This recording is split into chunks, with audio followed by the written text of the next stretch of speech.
कुछ बड़ा करने, दुनिया की नजरों में छा जाने, महानता के चरम पर होने का ख्याल किसके मन में नहीं आता होगा। हम सबके मन में भी आता है। आता ही क्या है, बना ही रहता है। लेकिन ये चीजें यूं ही नहीं हो जाया करती, इसके पीछे कड़ी मेहनत करनी पड़ती है, बहुत कुछ छोड़ना पड़ता है।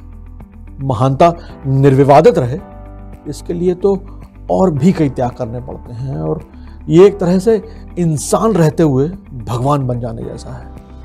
नमस्कार दोस्तों, मैं अतुल हूं। आज शनिवार है, और शनिवार है यानी आपको कहानी सुनाने का वादा है। 6 फरवरी को लता दीदी यानी लता मंगेशकर धरती लोग छोड़कर चली गई। उनके बारे में मैं तो क्या, कोई भी क्या ही बता पाएगा। जिनकी आवाज ही जिनकी पहचान रही हो, उनके बारे में बात करना सूर्य को दिया दिखाने जैसा होगा। आज सुना रहा हूं लता दीदी की एक अनोखी सी कहानी। ये कहानी मेरे उसी दोस्त ने लिखी है, जिनका नाम मैं आपको बताता नहीं हूं। वो जो मेरे दोस्त हैं वो अज्ञेय जैसे हैं, यानी कि उनके बारे में कोई कुछ जानता नहीं है। गजब का लिखते हैं, गजब का दिखते हैं। मैंने इस बार भी कहा कि यार इस बार तो नाम बता लेने दो कम से कम, तो उन्होंने फिर से मना कर दिया। और हाँ, ये ज़रूर है कि कभी ना कभी उन्हें आपके सामने लाऊंगा ज़रूर। कहानी का नाम है जब लता से मिले राज, देव, किशोर, रफ़ी। कहानी पढ़कर मैं हबक पड़ा था, तो मैंने उन्हें बताया भी था। आपको सुनाते हुए क्या होगा ये कह नहीं सकता। तो कहानी कंटिन्यू करते हैं। इस मोड़ से जाते हैं कुछ सुस्त कदम रस्ते, कुछ तेज कदम राही। ये सुना आपने, कुछ दैवी सा लगा। अब जरा ये भी सुनिए।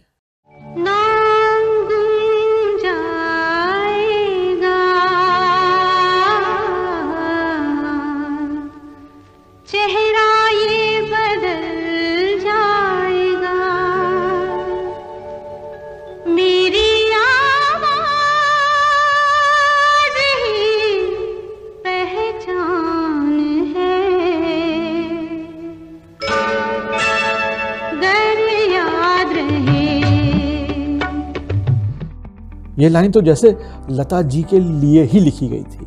ये गाना 1977 में आई फिल्म किनारा का है। गाना गुलजार साहब ने लिखा था और म्यूजिक पंचम दा यानी आर.डी. बर्मन साहब का था। लता दीदी और भूपेंद्र जी ने मिलकर ये गाना गाया था। 6 फरवरी की सुबह जब अचानक यमराज को झिझकते हुए लता दीदी को लेने पहुंचे, तो लता जी ने आंखें खोली तो वे कुछ उदास से दिखे। दीदी ने कहा कि भगवान आप उदास क्यों हैं? मुझे तो कोई दिक्कत नहीं है। यमराज बोले, लता मैं जानता हूं कि तुम्हें कोई दिक्कत होगी ही नहीं मेरे साथ चलने में। मैं तो खुद विधि के विधान से बंधा हुआ हूं, पर कई बार मुझे भी कुछ करते हुए ठीक सा नहीं लगता, और इस बार भी जब तुम्हें लेने आया हूं तो अच्छा सा नहीं लग रहा। तुम बिन धरती बिना सुरों की हो जाएगी। लता जी ने झट से कहा, अरे आप परेशान मत होइए, ऊपर स्वर्ग में मेरे कई दोस्त भाई लोग हैं। यहाँ के लोगों ने इतना प्यार दिया कि मैं अभिभूत हूं, पर जाना तो पड़ेगा ना। तो अब जल्दी चलिए। इधर स्वर्ग में हलचल मची हुई थी। चारों तरफ खबर फैल गई कि लता बाई आने वाली हैं। वहां खुशी की लहर दौड़ गई थी। किशोर कुमार, रफी साहब, मुकेश जी, मन्ना डे सब आपस में बात करने लगे कि यार फिर से हमारी महफिल जमेगी। दिलीप कुमार, राज कपूर, देवानंद फूल मालाओं का इंतजाम करने लगे। तय समय पर लता जी का रथ स्वर्ग के द्वार पर पहुंच गया। सभी शंख बजाने लगे। दिलीप कुमार और राज कपूर ने मालाएं पहनाई और अपनी प्यारी छोटी बहन को गले लगा दिया। पीछे गले में मफलर बांधे और टोपी लगाए स्टाइलिश देवानंद साहब खड़े थे। उन्होंने अपने चिर परिचित अंदाज में कहा, आओ लता, कब से तुम्हारे गाना सुनने को बेताब था, चलो फिर से अपनी सुरीली आवाज का जादू बिखोरो। यह सुनकर दिलीप कुमार ने देव साहब को हल्की सी चपत लगाई, झिड़की दी और कहा, हमारी बहन इतनी दूर से आई है, थक गई होगी, उसे जरा यार आराम तो कर लेने दो, गाना कल सुन लेना। देव ने कहा, हाँ यार गलती हो गई, लता तुम आराम करो, लेकिन कल से मैं तुम्हारी नाक में दम कर दूंगा, ढेर से सारे गाने सुनूंगा। लता को लेकर वो लोग आगे बढ़े। वहां रफी साहब, किशोर, मन्ना दा और मुकेश खड़े थे। लता को देखकर चारों की आंखों में खुशी के आंसू बहने लगे। रफी, मुकेश और किशोर ने तो उन्हें बरसों बाद देखा था। किशोरदा ने लता की ओर देखा और मुकेश, रफ़ी और मन्नदा से मुखातिब होकर बोले, यार देखो, हमारी प्यारी लता भी हमारी तरह उम्र दराज हो गई है। ये सुनकर लता दीदी शर्मा गई और वहां मौजूद सभी लोग ठठाकर हंस पड़े। फिर लता दीदी बोली, किशोरदा, आप भी तो उम्र दराज हो गए हैं, लेकिन आपका नटखटपन नहीं गया। फिर मुकेश जी ने दीदी से कहा, कैसी हो लता, वहाँ सब लोग ठीक तो है ना? हमारी प्यारी बहन आशा कैसी है? लता जी ने कहा, मुकेश भैया आप कैसे हैं? आप अचानक से कैसे हमें बिना बताए यहाँ चले आए थे? बहुत मिस किया हमने आपको। आशा अच्छी है, हम दोनों आपको खूब याद करते थे। फिर वहाँ खड़े रफ़ी से बोली, रफ़ी भैया आप आज भी इतने ही शर्मीले हैं, अभी भी कम बात करते हैं, इतने साल हो गए लेकिन अब भी लोग आपको बहुत याद करते हैं, आपके गाने सुनते हैं। और किशोरदा, आपका तो जवाब ही नहीं, आपके गाने हर उम्र के, हर तबके के लोग अब भी सुनते हैं उतने ही चाव से, क्या बच्चे क्या बूढ़े, हर कोई। आपको भी इतनी जल्दी पड़ी थी यहाँ आने की? रफ़ी बोले, कोई बात नहीं लता, अब तुम आ गई हो ना, तो हम फिर से अपनी पुरानी यादों को ताज़ा करेंगे। किशोर बोले, और हाँ लता, तुमने मेरा इंटरव्यू लिया था ना, अब मैं यहाँ तुम्हारा इंटरव्यू लूंगा।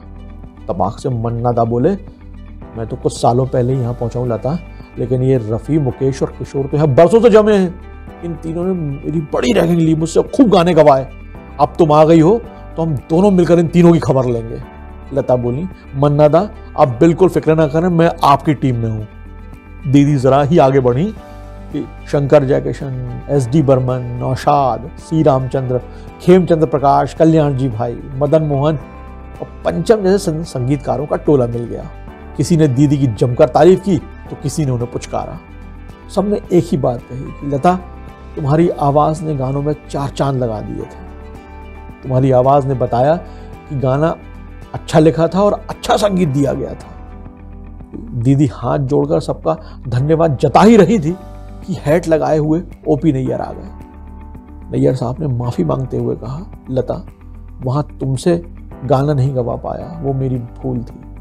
यहाँ मेरा ही म्यूजिक रहेगा और तुम ही गाओगी। सारे संगीतकार हंस दिए और लता जी ने हाथ जोड़ लिए।